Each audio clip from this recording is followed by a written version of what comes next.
सतीश मानव महाराज जी। अच्छा आपके सेवा में उपस्थित हूँ। मैं महाराजपुर से विधायक हूँ।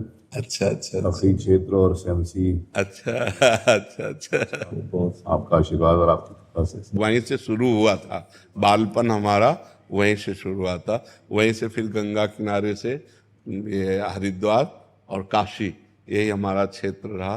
पूर्ण गंगा के किनारे जीवन बीत। मेरा सौभाग्य है कि आखिरी मेरी विधानसभा का आखिरी गांव है। अच्छा, बड़े गर्व के साथ कहता हूँ महाराज जी का जन्म स्थान है, तो मेरे को उस क्षेत्र की सेवा करने का अवसर प्रभु की कृपा से आपने दिया। बड़ा बहुत दिनों से इच्छा थी मुझे। भगवान का नाम भी जप करते हो? महाराज उसके बिना तो एक क्षण भी नहीं। हाँ, और नाम जप करते रहे। उसमें महाराज मेरे को बहुत बहुत दिनों से इच्छा थी कि मैं आपको दर्शन कर सकूँ। धन्यवाद धन्यवाद धन्यवाद। स्वस्थ रहिए, खूब नाम जप कीजिए और भगवान के आश्रित से होकर हमारे राष्ट्र की सेवा कीजिए। जो पद मिले उसे लोभ रहित होकर के और भय रहित होकर के समाज सेवा कीजिए। यही भगवान की पूजा है और निरंतर नाम जप। दर्शन करें। राधे राधे। Lieutenant colonel Amit ji. राधे राधे महाराज जी। महाराज जी, आपके चरणों में कोटि कोटि प्रणाम। महाराज जी, कोई भी निर्णय लेने से पहले भय लगता है कि निर्णय सही होगा या गलत, चाहे अच्छे काम के लिए हो, चाहे किसी भी कैसे भी कार्य के लिए हो। आप भगवान को बीच में डाल लीजिए तो भय खत्म हो जाएगा। कोई भी निर्णय लेने के पहले भगवान का सुमिरन कीजिए। प्रविश नगर की जय सब काजा, हृदय राख कौशलपुर राजा।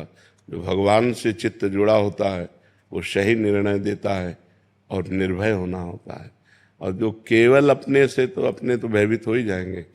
संसार संशयमय है, हर जगह सफलता मिलना ही तो संभव नहीं है। कदम निकाल करके चल रहे हैं, लौट के घर आ पाएंगे कि नहीं? कब, कहाँ, क्या, किस सेकंड में, किस मिनट में कौन सी घटना घट जाए, बस संसार तो भयावह है। अगर इस भय में भी हम निर्भय रह सकते हैं तो एकमात्र भगवान के आश्रय से। जो भगवान के आश्रित है वो निर्भय रहे। विभीषण जी निर्भय होकर लंका में भजन करते थे। लंका में भजन करना बहुत कठिन था। जहाँ सब निशाचरी वृत्ति थी वहाँ निर्भय होकर रहते थे, निर्भय होकर भजन करते थे।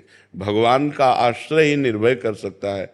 और कोई, अगर कोई ऐसा कि कोई जंतुर बांध दे, कोई ऐसा, ये सब नौटंकी नाटक से कोई निर्भय नहीं होता। निर्भय होता है भगवान से। 5 वर्ष का बालक प्रहलाद है और त्रिभुवनपति हिरण्यकश्यप उसका पिता है, और भगवान के चरणारविंद की आसक्ति से युक्त होकर त्रिभुवनपति को हरा दिया। त्रिभुवनपति भयभीत हो गया हिरण्यकश्यप कि ये मरेगा कैसे। अग्नि में जलाया, क्या क्या किया, कुछ नहीं। भगवान जिसके सहायक और रक्षक है उसका कोई बाल बांका भी नहीं कर सकता।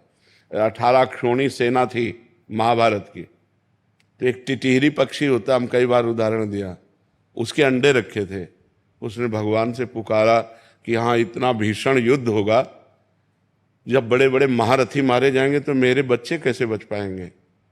भगवान से पुकारा तो एक विशाल हाथी का घंटा गिर पड़ा, पूरा महाभारत हो गया और वो अंडे जे के त्यों बने रहे।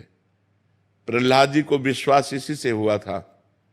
एक कुम्हार के घर की कुम्हारिन, उसकी पत्नी रो रही थी, हाय मेरे से ऐसी गलती क्यों हो गई। तो प्रहलाद जी भ्रमण कर रहे थे अपने मित्रों के साथ। उन्होंने पूछा, माँ तू क्यों रो रही है? तो उनका बेटा, और मैंने मटकी उठाकर आवे में रख दी और उस मटकी में 2 बिलैया के बच्चे थे। अब पता चला जो आवे में आग लग गई। तो मैं भगवान राम से कह रही हूँ कि हे राम राम राम, आप ही बचा सकते हो उन बच्चों को। तो बोले भगवान बचा सकते हैं? बोले बेटा, अगर भगवान चाहे तो बचा सकते हैं। आग भगवान की ही शक्ति से तो शक्तिवान है, वो जलाएगी ही नहीं। तो बोले आवा, जब मैं कल आऊं तब खोलना।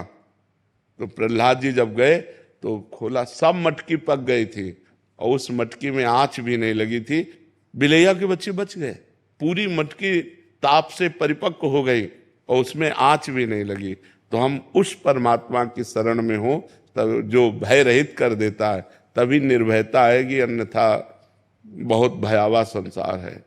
किस समय कब कौन सी घटना किसके साथ घट जाए कुछ पता नहीं है। इसलिए उसी परमात्मा, जब घर से निकलो तो उसी भगवान को प्रणाम करके निकलो, उनका चिंतन करके निकलो कि भगवान रक्षा करना। नहीं तो बहुत भयावह संसार है। आप आराम से चले जा रहे, पीछे वाला आया, ठोकर मारी, मार के चला गया। इसलिए हर समय भगवान का नाम जप करो और भगवान के आश्रित रहो। जब कोई कार्य करो तो भगवान का सुमिरन करते हुए करो। हाँ, प्रविश नगर की जय सब काजा, हृदय राखी कौशलपुर राजा। परम मंगल होगा, भगवान मंगल भवन है। जो भगवान का चिंतन करता है उसका मंगल नहीं हो सकता।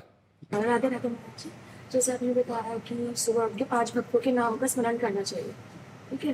तो जब घर से निकलते हैं महाराज जी, क्या तब भी लेना चाहिए, फिर सुबह बोलना काफी है? नहीं, सुबह तो बोल दिया, लेकिन जब घर से निकल